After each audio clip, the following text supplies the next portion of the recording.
Shalom,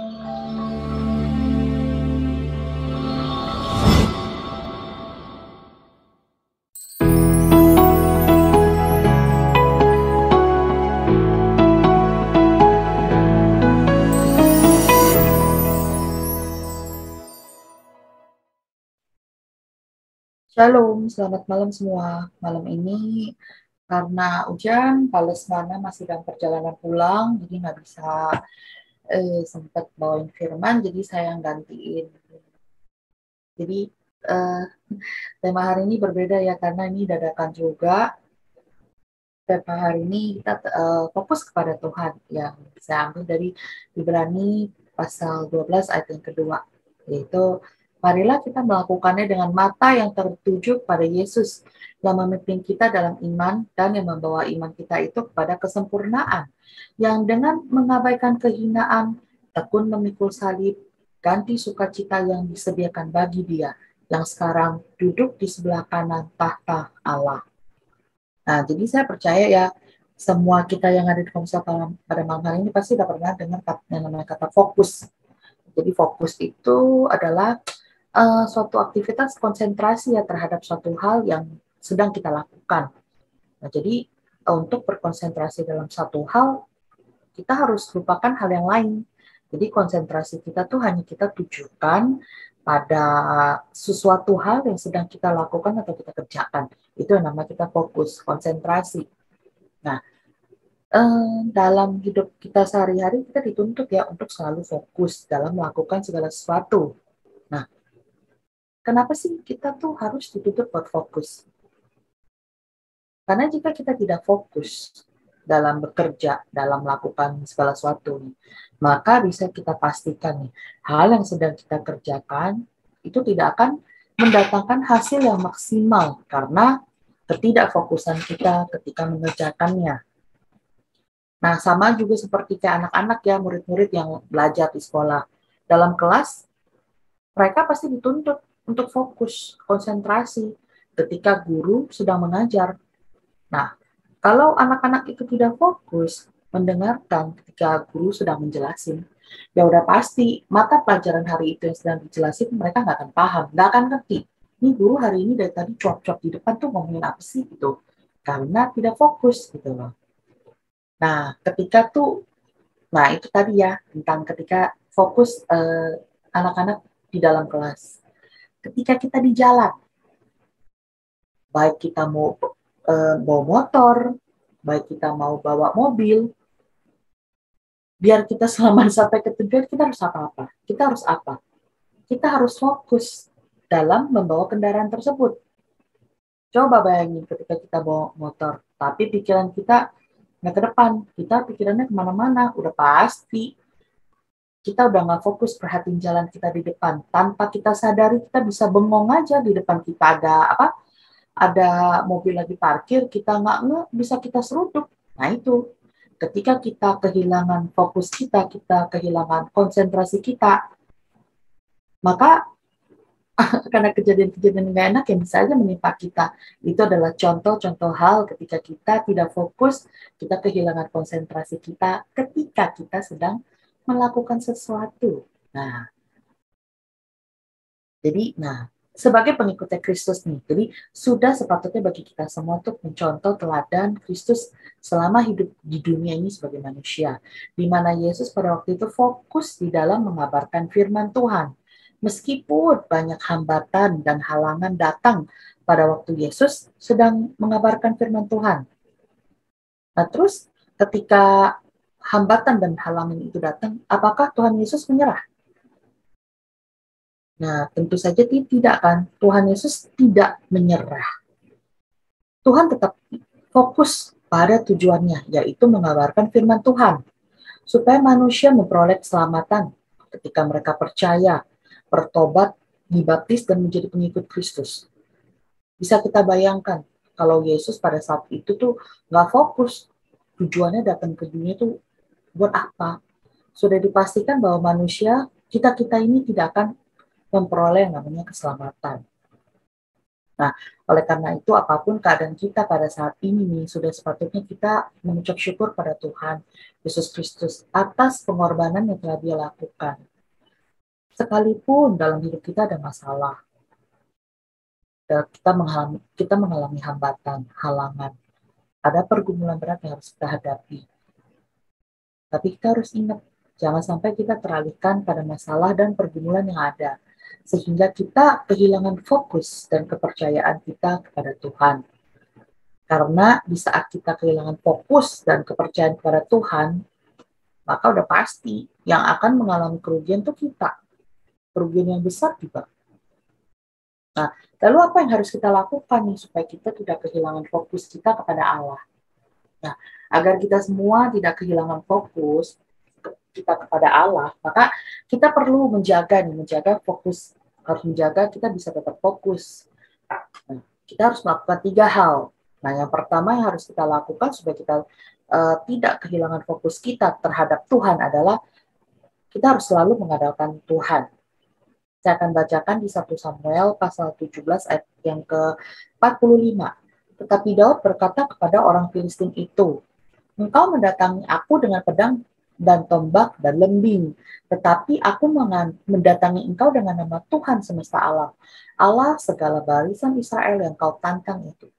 Jadi di dalam kisah Samuel ini tuh si Daud ceritanya bangsa Israel berperang dengan Filistin ya. Terus muncullah Daud gitu yang nantinya akan mengalahkan si Goliat. Nah, di sini nih Goliat dikatakan memiliki tinggi 6 hasta sejengkal atau kurang lebih itu tingginya 3,2 meter. Jadi itu bisa dipastikan tuh tinggi banget yang namanya Goliat itu. Nah, si Daud digambarkan elok rupanya dan tidak sebesar si Goliat istilahnya gitu ya. Jadi perbandingan fisiknya tuh sangat jauh. Jadi bagaikan raksasa dengan anak kecil lah kalau kita bilang perbandingannya seperti itu ya. Nah, tetapi apakah Daud gentar dia ketika dihadapkan dengan Goliat? Ternyata enggak gitu. Daud tetap maju dengan gagah berani untuk mengalahkan Goliat. Nah, apa yang menyebabkan si Daud tuh bisa begitu percaya diri dan tidak gentar? Jawabannya ada di 1 Samuel pasal 17 ayat 45 tadi yang saya bacain. Karena Daud mengandalkan Tuhan di dalam melawan Goliat. Daud tidak mengandalkan dirinya. Nah, Daud percaya akan kuasa Allah. Itulah yang menjadi jawaban kemenangan atas Daud bisa mengalahkan si Goliat. Nah, kalau kita kisahkan pada saat ini, masa sekarang ini nih, Goliat itu bisa diibaratkan sebagai permasalahan atau pergumulan yang kita hadapi besar, berat, mustahil pergumulan itu bisa kita lewati gitu. Nah, jadi di sini kita harus belajar dari Daud yang tidak mengandalkan dirinya, tetapi mengandalkan Tuhan dalam menghadapi setiap permasalahan yang ada. Mau persoalan atau permasalahan sebesar apapun yang ada di hadapan kita, nah, pada saat kita mengandalkan Tuhan, pada saat kita percaya pada kuasa Tuhan dan bersandar pada Roh Kudus, maka Tuhan akan memperlihatkan kuasanya kepada kita yang mengandalkannya seperti yang telah Daud alami. Jadi kita harus selalu mengandalkan Tuhan di dalam kehidupan kita. Lalu kita lanjut, hal yang kedua harus kita lakukan supaya kita bisa tetap fokus, kita harus berani untuk berkata tidak. Saya akan bacakan ya di kitab Kejadian pasal 39 ayat 8 sampai 9. Tetapi Yusuf menolak dan berkata kepada istri tuannya itu, dengan bantuanku, tuanku itu tidak lagi mengatur apa yang ada di rumah ini, dan ia telah menyerahkan segala miliknya pada kekuasaanku. Bahkan di rumah ini, ia tidak lebih besar kuasanya daripadaku, dan tiada yang tidak diserahkannya kepadaku selain daripada engkau, sebab engkau istrinya. Bagaimanakah mungkin aku melakukan kejahatan yang besar ini dan berbuat dosa terhadap Allah? Nah, jadi di Kejadian pasal 39 ini mengenai kisah Yusuf ketika dia di rumah Potifar. Di mana dengan adanya kehadiran Yusuf di rumah Potifar itu mendatangkan berkat di rumah tuannya. karena Yusuf selalu disertai oleh Tuhan, sehingga Yusuf selalu menjadi orang yang berhasil di dalam pekerjaannya. Nah, karena itulah tuannya si Potifar itu percaya kepada Yusuf dan memberikan kuasa atas rumah dan segala miliknya untuk dikelola oleh Yusuf gitu. Nah, akan tetapi nih, tiba-tiba nih ada godaan yang menghampiri si Yusuf. Nah, godaan itu ternyata bukan harta yang Yusuf kelola. Godaan itu datang dari istri tuannya yang berusaha merayu si Yusuf untuk tidur dengannya. Namun, dengan tegas Yusuf bisa menolak bujuk rayu istri tuannya itu. Yang tidak hanya sekali dia coba rayu, tetapi berkali-kali, bahkan dikatakan Alkitab, berkali-kali dia berusaha membujuk si Yusuf gitu loh. Berusaha menggoda si Yusuf, tetapi dengan tegas Yusuf bisa menolak bujuk rayu istri tuannya. Nah, kita bisa lihat dari sosok Yusuf, meskipun dia mempunyai kuasa yang sangat besar, tetapi dia tidak melakukan perbuatan yang dapat mendatangkan murka Tuhan. Yusuf tahu bahwa perzinahan adalah perbuatan yang sangat keji di matanya Tuhan. Yusuf dengan kesetiaannya kepada Allah dan Potifar tuannya tetap melawan dosa dan Yusuf menang atas godaan itu. Karena dia telah memutuskan untuk tetap taat kepada Tuhan dan tidak berbuat dosa. Nah, jadi berani berkata tidak, berani menolak dengan tegas permintaan atau hal-hal yang bertentangan dengan Tuhan, itulah yang harus dikerjakan oleh setiap pengikutnya Kristus. Nah, karena di dunia ini kan kita tahu ya banyak sekali goda-goda yang berusaha menjauhkan kita dari Tuhan gitu loh. Nah, iblis tuh nggak suka bila kita tuh bertobat, mau bergaul intim dengan Tuhan, mau dekat dengan Tuhan. Nah, oleh karena itu iblis juga akan bekerja dengan luar biasa keras untuk supaya menjauhkan kita dari Tuhan. Berbagai cara akan dia lakukan supaya kita nih tidak fokus kepada Tuhan. Karena di saat ketika fokus kita mulai melenceng, kita lemah nih. Kita lemah, maka kita akan jatuh dengan mudah di dalam godaan. Jadi dengan cerita Yusuf tadi, gitu loh, kita harus meneladani Yusuf yang memegang komitmennya untuk bisa tetap setia pada Tuhan dan melawan dosa dan berani untuk berkata tidak, gitu, tegas. Nah, terus hal berikutnya lagi nih yang harus kita lakukan supaya kita tidak kehilangan fokus adalah belajar untuk melepaskan kekhawatiran kita. Seperti yang dikatakan di dalam Matius pasal 6 ayat 25. Karena itu, aku berkata kepadamu, janganlah khawatir akan hidupmu, akan apa yang hendak kamu makan atau minum. Dan janganlah khawatir pula akan tubuhmu, akan apa yang hendak kamu pakai. Bukankah hidup itu lebih penting daripada makanan dan tubuh itu lebih penting daripada pakaian. Nah, kita, manusia itu memang kita memang tidak hanya hidup dari firman Tuhan saja, tetapi juga dalam kehidupan kita butuh yang namanya makan, pakaian, sandang, uang, itu semua pasti kita perlukan. Kebutuhan jasmani lah kita bilangnya. Nah, kalau di dalam yang tadi dalam konteks Matius ayat 6, pasal 6 ayat 25, itu kebutuhan jasmani juga merupakan hal yang penting dalam hidup kita. Yang tentunya ketika kita mengutamakan kebutuhan itu, bisa membuat kita tidak fokus lagi ke Tuhan.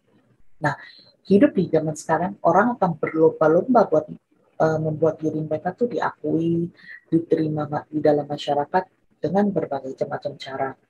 Orang akan memusingkan hal-hal di luar kerohanian alias kebutuhan jasmani lebih dari segalanya. Jadi, orang lebih mementingkan apa yang saya pakai, apa yang saya bawa, apa yang merek apa yang bagi saya pakai. Jadi ketika orang lihat, oh saya pakai baju branded, oh istilahnya keren ya, ini orang sanggup nih gitu loh. Jadi lebih mementingkan penampilan, kebutuhan jasmani dan penampilannya gitu. Nah, orang-orang seperti ini Tuhan sudah prediksikan ya, seperti yang kita tulis di dalam Matius ayat 25. Hari-hari ini orang bisa tidak fokus karena mereka khawatir akan apa yang akan mereka makan, apa yang akan mereka minum, apa yang akan mereka pakai. Ya. Burung-burung di udara saja Tuhan beri makan. Masa kita sebagai anak-anaknya tidak Tuhan pelihara? Nah, Janji Allah kepada semua anak-anaknya, Tuhan berjanji akan menyediakan makanan, pakaian, dan segala keperluan yang kita butuhkan. Tanpa kita minta, Tuhan akan menyediakan. Jadi, di dalam kehidupan kita tuh, harusnya kita udah nggak perlu khawatir. Kita biarin aja Tuhan yang memimpin di dalam hidup kita. Tuhan yang menuntun setiap langkah-langkah kita.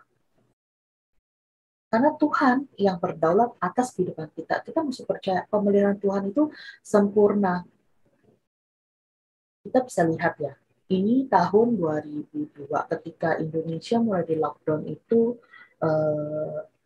kalau nggak salah di bulan antara Maret April ya, tahun 2020 ya. Udah jalan sampai ke sekarang ini 2020, 2021, 2022 ini udah bisa dikatakan udah mau hampir 3 tahun kita memasuki masa pandemi. Awal-awal memang kita merasakan, oh karena di lockdown apa-apa serba susah. Kita memang nggak khawatir juga. Tetapi kita lihat kondisi kita pada saat sekarang ini. Ternyata kita juga masih bisa melewatinya dengan baik. Sampai hari ini pun kita masih bisa duduk di sini, kita bisa berkoinonia, kita masih bisa bertemu, kita masih bisa beribadah. Meskipun ada yang bisa lewat Zoom, lewat YouTube, kalau yang di dekat kita bisa ibadah onsite. Tetapi mau saya katakan adalah ketika masa pandemi ini melanda seluruh dunia, kita ini, puji Tuhan, saya katakan kita masih bisa melewatinya sampai pada hari ini. Meskipun di dalam melewati masa pandemi ini ada beberapa teman-teman di sini yang juga termasuk saya yang Tuhan izinkan untuk mengalami sakit, yaitu kena COVID gitu. Tetapi yang saya mau katakan, puji Tuhan, Tuhan ada bersama saya dan melewati itu semua dengan baik. Dan teman-teman di sini juga sudah membuktikan sendiri. Tuhan menjaga, melindungi, menyembuhkan. Ketika kita mengandalkan Tuhan sungguh, kita percaya, kita berserah padanya. Pemeliharaan Tuhan sempurna. Jadi tidak perlu kita khawatir lagi akan apa yang mau kita makan, kita pakai, kita minum. Tanpa kita minta, Tuhan sudah menyediakan. Yang perlu kita kerjakan, kita mengandalkan Tuhan. Kita mengerjakan bagian kita. Tuhan akan melakukan bagiannya Tuhan. Jadi, semakin hari godaan dari luar semakin besar untuk menjauhkan kita dari Tuhan. Biar kita tidak fokus kepada Tuhan. Jadi, kita harus berani untuk berkata tidak terhadap godaan-godaan yang akan menarik kita menjauh dari Tuhan. Itu yang harus kita kerjakan sebagai pengikut Kristus.